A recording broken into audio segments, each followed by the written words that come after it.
Eu tenho mais um exemplo, que é o exemplo de Fibonacci. Fibonacci é uma série, tá, de números que ela tem uma sequência bem particular, né?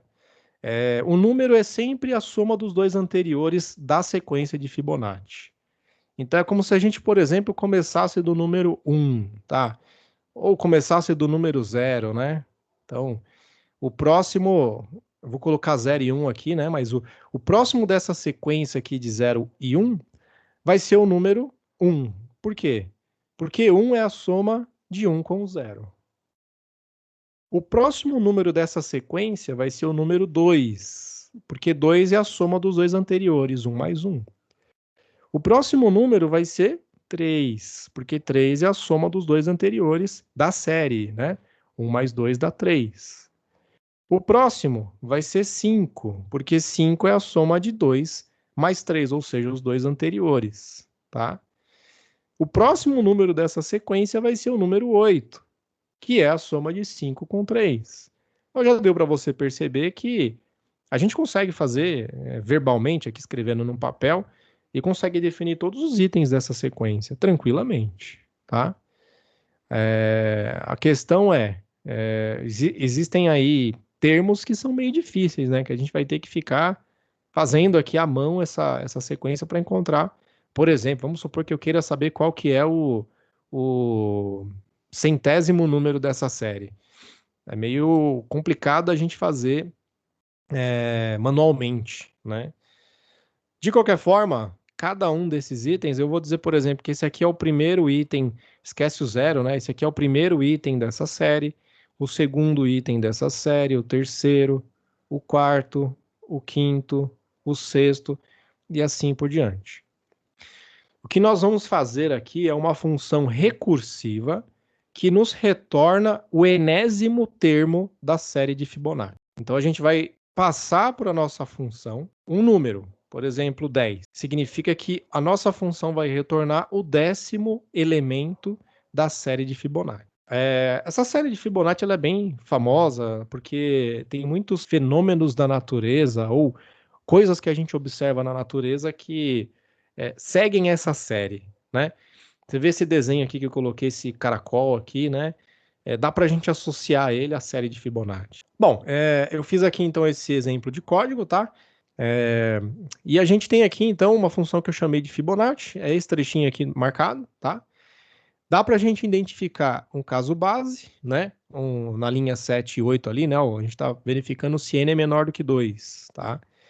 Se realmente o n for menor do que 2, né, ele vai retornar o valor de n. Esse é o caso base, não tem nenhuma chamada recursiva ali, tá? Caso contrário, então na linha 10 ali a gente tem um retorno que é a chamada recursiva. Nós estamos chamando Fibonacci de n-1 mais Fibonacci de n-2, tá? Então ele vai calculando o enésimo termo da série de Fibonacci. Nesse exemplo aqui, né, então, só demarcando aqui, essas são os dois trechos onde a gente tem recursividade, tá? Os dois trechos não, o trecho que tem, né? No caso, ele está fazendo uma soma, mas é o único trecho que ele tem a recursividade. E esse código, o que ele faz aqui de especial é calcular os n termos iniciais aí da série. Então, eu estou fazendo um laço aqui de 1 a 10, tá? E estou calculando para cada valor de i, né? O i está variando de 1 a 10, para cada valor de i, eu estou calculando a série de Fibonacci, tá? Então, quando eu rodar esse programa, né? Ele está pulando uma linha também, né? Porque é escreval aqui, né? Então ele pula uma linha depois de escrever o valor de retorno da função. Quando eu rodar esse programa, ele vai escrever isso aqui na minha tela, tá? Então ele vai calcular de 1 a 10, né? Esses itens aí da série. E uma sugestão a primeira alteração que você pode fazer é pegar esse valor aqui e alterar. Em vez de ele ir até 10, ir até 20, ir até 30, ir até 100, né? Enfim, vai vendo como é que ele vai se comportar, como vai ser a performance dele. Se vai rodar mais devagar, porque tem mais termos para calcular. Enfim, façam essas modificações, tá? Isso vai ser bom para vocês. Então, seguindo adiante, vamos tentar fazer de uma forma gráfica aí também, né? Assim como eu fiz para o cálculo do fatorial. Vamos tentar fazer uma forma gráfica para a gente verificar como é que ele está se desenvolvendo aqui no cálculo de Fibonacci, tá? E para isso eu estou fazendo um exemplo que ele vai calcular o quarto termo dessa série, tá? No código ali de exemplo, ele está fazendo um cálculo dos N primeiros termos, né? Então, eu tenho um laço de repetição que eu vou mandando ele calcular de 1 até o elemento que eu desejo, né?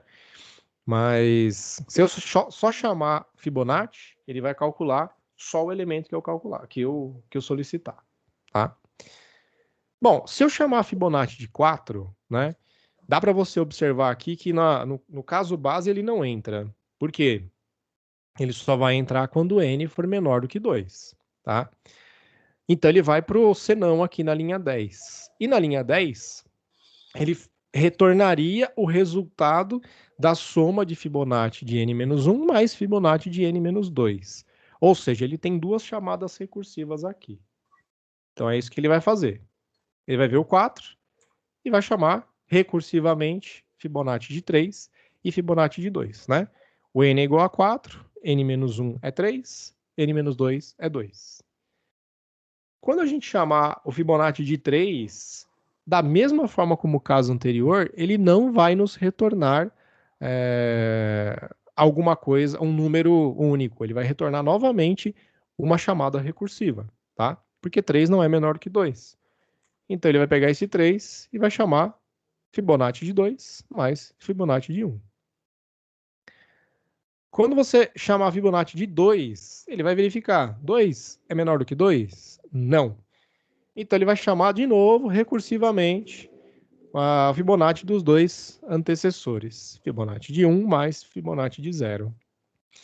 Isso acontece ali naquele caso anterior, onde ele chamou Fibonacci de 2. Ele vai fazer uma chamada bem parecida, né? Com os dois antecessores, tá? Como eu falei, basicamente a ideia aqui é que ele está empilhando, né, essas informações. E agora a gente vai desempilhar. Por quê? Chegou no Fibonacci de 1 mais Fibonacci de 0, n é 1. Para n igual a 1, olhando aqui, né, no caso base, a gente vai ter um retorno exatamente igual a 1. E quando a gente chama Fibonacci de 0, n é igual a 0, que é menor do que 2. Então ele vai retornar 0. Ou seja, a gente já sabe o retorno dessas duas funções. E a soma desses dois retornos é o retorno da chamada anterior. Então, Fibonacci de 1 retorna 1, Fibonacci de 0 retorna 0, e Fibonacci de 2 retorna essa soma. Então, Fibonacci de 2 vai retornar 1. Certo? Ali a gente tem somando com 1, né? Então, tá somando com Fibonacci de 1, e a gente sabe que Fibonacci de 1 é 1. Então, significa que Fibonacci de 3 retorna essa soma. Portanto, Fibonacci de 3 vai retornar 2. Então, a gente substitui aqui. A gente pode olhar o outro lado, e é parecido com o que a gente já fez, né? Então, ali tem Fibonacci de 1 mais Fibonacci de 0. A gente tem o retorno 1 e 0.